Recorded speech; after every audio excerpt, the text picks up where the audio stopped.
Hey everyone, this is part two of accelerating your SaaS selling results and career in 2022. If you haven't had a chance to listen to part one, I talk about one of my goals every single year, which is how to earn as much as I can or have a record W-2, record earnings year, basically. So check that episode out. I put that out a couple days ago. This episode is actually going to be focused on those of you out there listening who are not quite in the SaaS industry yet. I've talked about this before, but I get a lot of outreach from folks that listen to the show that are trying to transition from some other industry, whether that's hospitality, logistics, equipment, selling media, or doing something else altogether, who are interested in breaking into SaaS sales. So this is an episode focused solely on those individuals. Because I imagine there's a lot of people out there whose goal in 2022 is to get into SaaS sales and get started on their SaaS selling career. Now, if you're early in your SaaS career, you might find some interesting tidbits of wisdom in this episode. So I won't say this isn't for anybody who's already in SaaS. Especially if you're early career, I think there's probably some stuff in here that you might find helpful as you're navigating the early stages of your SaaS selling career. But here we go. Here's the premise of today's show. I wanted to try to go through a mental exercise myself. If I were transitioning from another industry today, December 30th, 2021, how would I think about approaching that goal for next year? What would I do? Knowing what I know now, having been in the business for about 10 years, how would I break into SaaS or land my first SaaS selling role? So I put together a couple of notes here. I hope this is helpful, but I think there's hopefully some good ideas that you'll take away in how you can navigate, one, picking and finding the right opportunity for you, because I think that's incredibly important and something that I believe I've probably learned the hard way. But if you can find a company that matches with your goals and what you're passionate about, it's only going to accelerate your career faster. It's going to get you to a point where you're, earning more than you ever have, and you've got endless and boundless career opportunities. So I want to break down a couple of ideas for how to pinpoint the right SaaS company to go get started with. And I think it's really important. And then sort of the right niche within SaaS. Again, SaaS is a big term that covers, all kinds of cloud computing products. And SaaS sellers can sell to technical individuals. They can sell to marketers. They can sell to CX leaders. They can sell to revenue leaders. There's all kinds of different facets within SaaS. And I do think it's pretty important to try to figure out what you're most interested in so you can land in the right place. And it can be very overwhelming approaching it from the outside and saying, SaaS is this blanket term to define all of the different cloud computing companies. So let's see if we can break it down. And again, I'm going to try to approach this with the mindset of I'm breaking into the industry for the first time now. But again, taking insights that I've gained over 10 years of selling for different companies and working alongside some of the best sellers in the industry. So here is where I would get started, knowing what I know and having the relationships that I have, because I've also worked with a lot of really fantastic professionals who have transitioned from other career fields and have done incredibly well in SaaS. And I've sort of boiled down some of the things that they did that got them on track to be successful in this profession. And I actually just interviewed one of them yesterday. That episode won't go live for a couple weeks. Probably the first or second week of January, I'll drop that one. But there's some incredible insights into how this individual transitioned from a completely different career into SaaS fairly recently, and is now in one of the high growth, top performing SaaS organizations, earning, incredible money and working with some of the top brands in the world doing deal cycles. So I'm very excited to share that episode here in a couple of weeks. But in the meantime, hopefully this helps for someone who's writing down their goals for next year and has that objective of breaking into the industry. So with all that said, let's talk about how to start to formulate a list of potential SaaS companies for you to go work for. And I think this is probably the most overwhelming part for a lot of you is you go and you type in, SaaS companies. And I think the last time I heard a count was there's like 20,000. There's probably more by now. There could be somewhere between 20 and 30,000 software companies on planet Earth right now. And it can be really overwhelming to go. No one's going to be able to go and look through all 25,000, let's call it 25,000 SaaS companies and read what they do and who they serve and what kind of product they have. And you have to also consider that a very high percentage of SaaS companies will not make it past 1 year, 5 years, 10 years. They won't make it past the $10 million ARR or annualized recurring revenue, which is a big metric in SaaS. Basically, $10 million in revenue is one of the benchmarks for the growth of a SaaS organization. If they don't get past that, typically they just sort of limp along or ultimately sell off, I should say, to another larger SaaS business. So you have to think about all these things. It's a fast-paced industry. There's incredible business multiples in the industry. And what I mean by that is a company that's doing 10 million in ARR that's moving fast or beyond that can sell for a lot more than that revenue amount. So it's a crazy hyper growth industry. And try not to factor those things in as much, but I think that it's important to get the basics down. So what I'm getting at is it's really an impossible task to go and research 20,000 or more software companies on Earth. But I think you can sort of find little niches or pockets in the industry that work for you based on a couple things. So here's the first exercise that I think you should go through. One, what industry are you working in right now? And can you find a SaaS company that aligns with that industry? And let me give you a few examples that I'm aware of in my own career from colleagues I've worked with and frankly from myself. Because remember, 10 years ago, I transitioned out of the media industry into software. My jump was a little strange because I went from selling, digital marketing, advertising, and, SEO services to e-commerce, which was complementary in some ways because e-commerce store owners also used SEO. And the first company I worked for mixed together software and services like search engine optimization. So media was sort of a intuitive switch over to e-commerce, which was the first software company I worked for. And a colleague of mine, she was in the hotel and hospitality industry. She was actually like the general manager of, I want to say it was like a Hilton or a Marriott hotel. I can't remember now. But she transitioned from being in the hotel and hospitality industry for many years into SaaS by going to an enterprise SaaS company that was focused very specifically on serving that same industry. And what the hiring managers and recruiters at that company loved about her was she was pretty much the buyer persona for that software. So she had a lot of industry insights that most other sellers didn't have because she was in the seat that would have made the decisions around that software and what that solved for in the business. And there was actually I worked with two individuals who had come from that career path. They both females had transitioned from hotel management and hospitality. And by the way, that industry, they work long hours. You're working Friday night, Saturday, Sunday. And for them, it was, a huge relief to go working, more of a standard work week from the weekend, nighttime shift hours.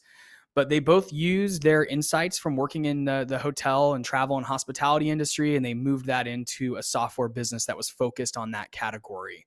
So that's one example of where you can use your own background and your own strengths to leverage or parlay that, I should say, into a role in SaaS.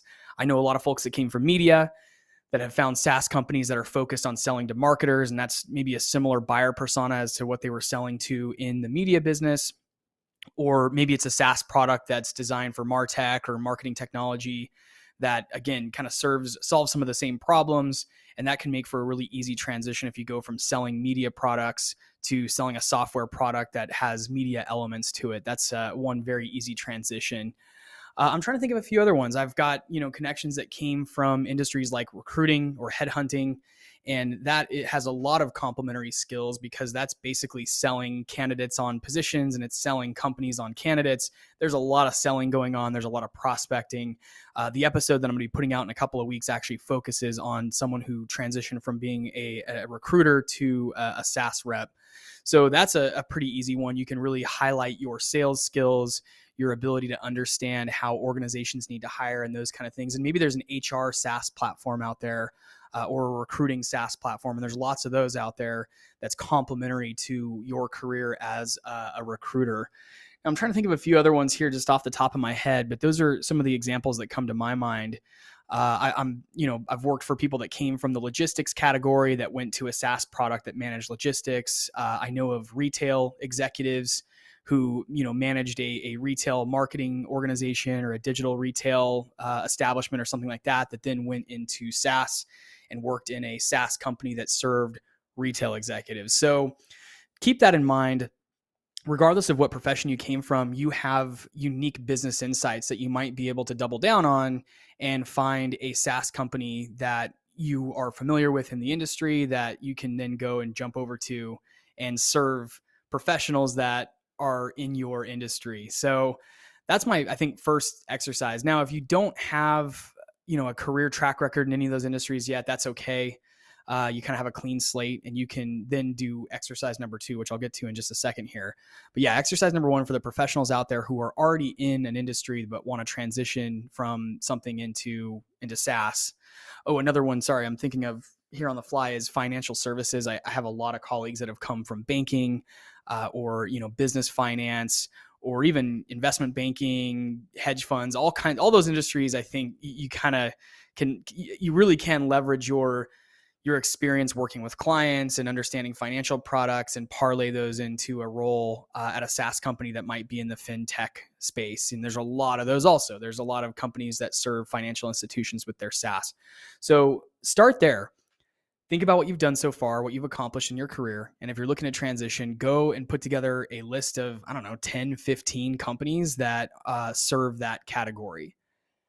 Now, let's say that you're new to SaaS, new to your career. You don't have a background in something like hospitality or banking or recruiting, and you're just trying to find a SaaS company that has a product that you'll be passionate about and that serves a customer that you'd be excited to work with. That is just pretty much a simple exercise, which is fill in this sentence. I want to help blank solve blank. That's it. I want to help sales reps solve for missing quota. I want to help marketers generate more leads. I want to help contact center leaders reduce call volumes. I want to help engineers code better and faster. There's pretty much all SaaS companies kind of have a big mission statement like that. And if you can figure out what you're most interested in, if you want to work with technical buyers, if you want to work with operational buyers, business buyers, or marketing buyers, you can sort of uncover who you'd be most excited to work with, and then decide what kind of problems you'd like to help those individuals solve. Maybe you're really passionate about trying to help generate leads. Maybe you're very passionate about trying to help people hire more people, or helping leaders hire more candidates. So try to fill in that sentence. It might be a little bit difficult if you don't have any business experience. Maybe you don't know, but maybe you've read a couple books or took some courses in college, or have read blog posts and things like that that can give you some pointers on where in the business world you might be the most passionate. And if you can then fill in that sentence, go and research companies that might have that same mission statement. And again, put together a list of 10 to 15, maybe more, SaaS companies out there that solve for some of the same challenges that you'd be excited to help people solve for. If you can get this right early on, your career is going to go a lot more, your career is going to be a lot more streamlined, because you're going to be doing something that you're passionate about and working with the types of buyers that you want to help solve problems with, hopefully a product that you're, excited to get behind and excited to get out there and promoting and selling, right?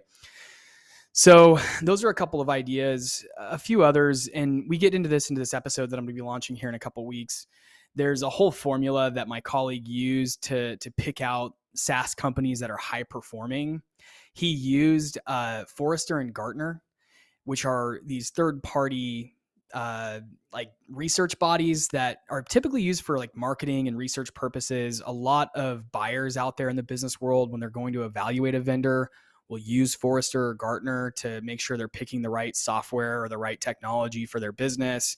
And so these independent research bodies, they'll go and do a deep dive into a SaaS company, and they'll research their product and what the business impact is, what the technical impact is of that product.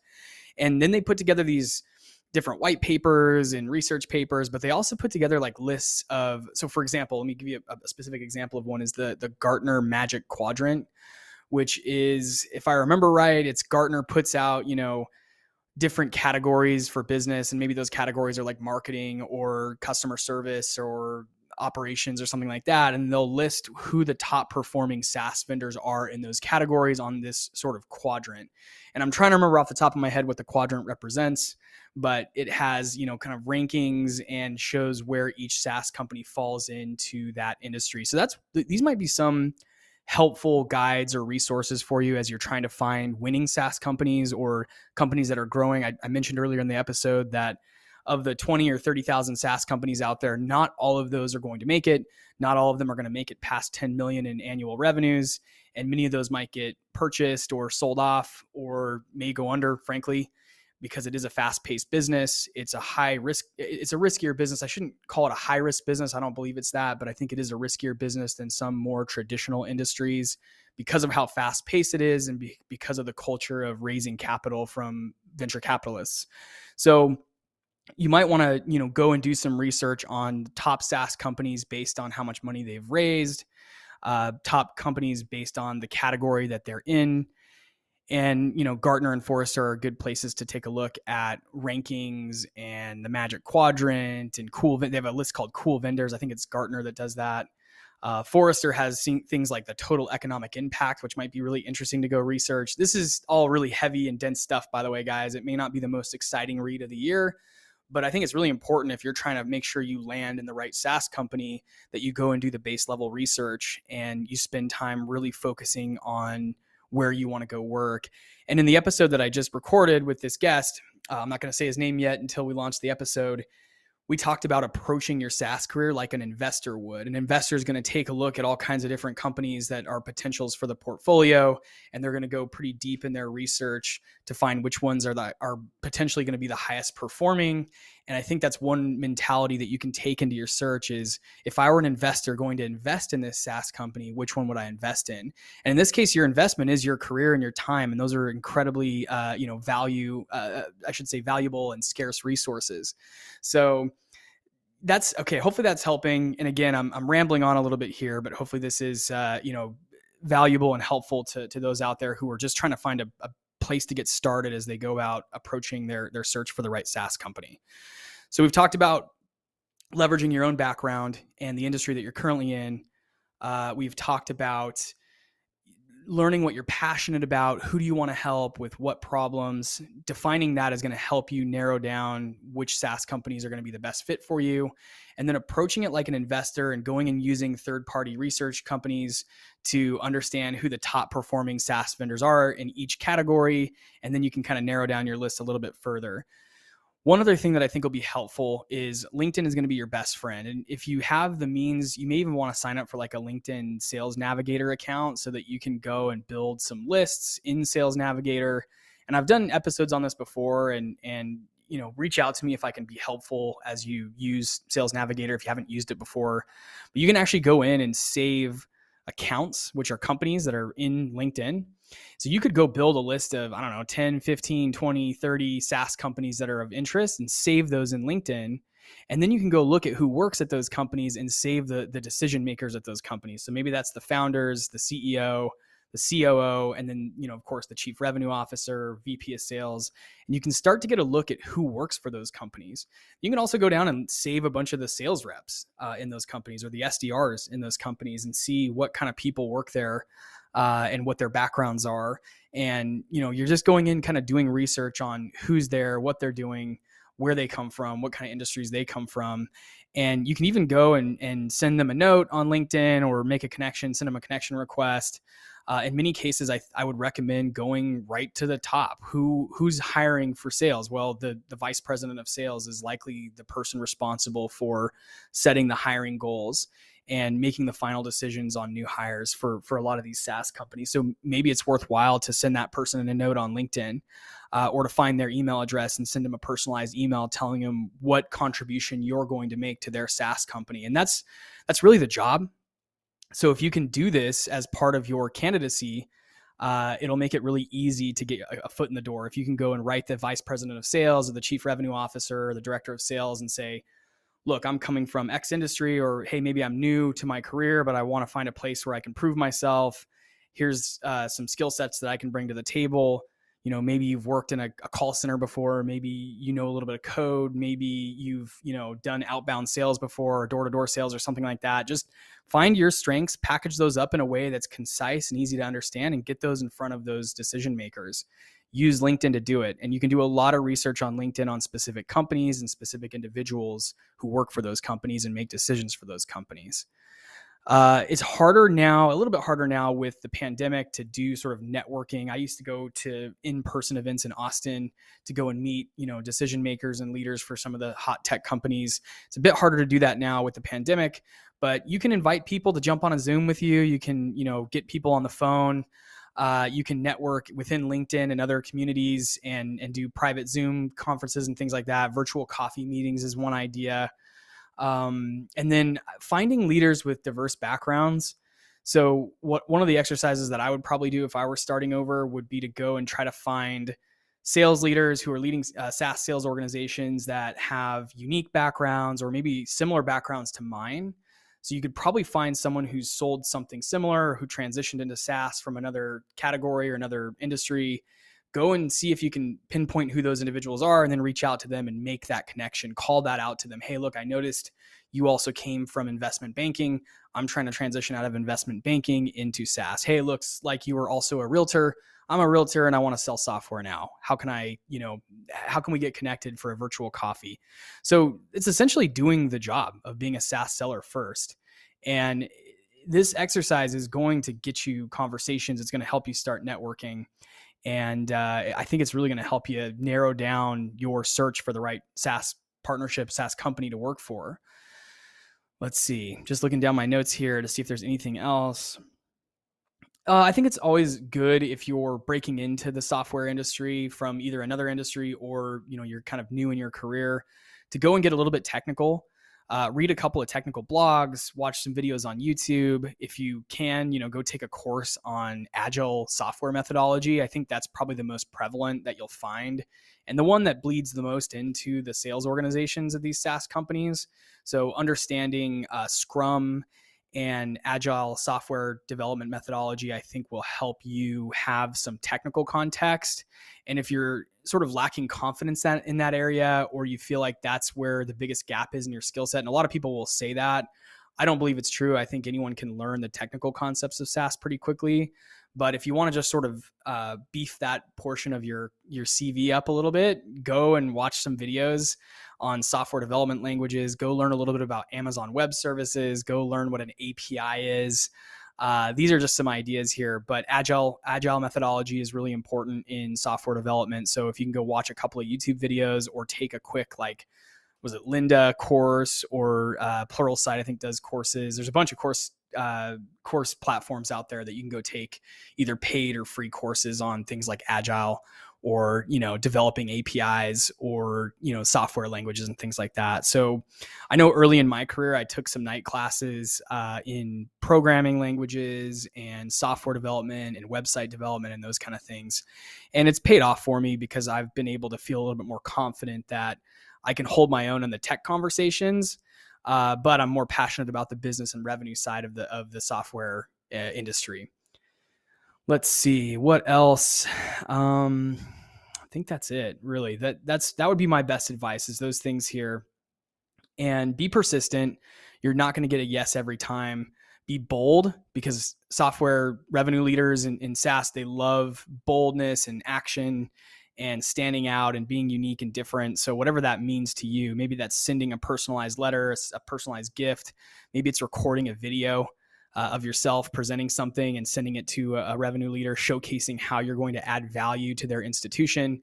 There's all kinds of things you can do to stand out from the crowd and get yourself in front of the right people instead of, somewhere in a massive stack of resumes. And that's my probably biggest advice if you're trying to get into SaaS, is I wouldn't spend much of your time going through and filling out applications at companies. There's faster ways to get in the door. Most of SaaS is really geared towards networking, and who is really going to determine the roles you can get.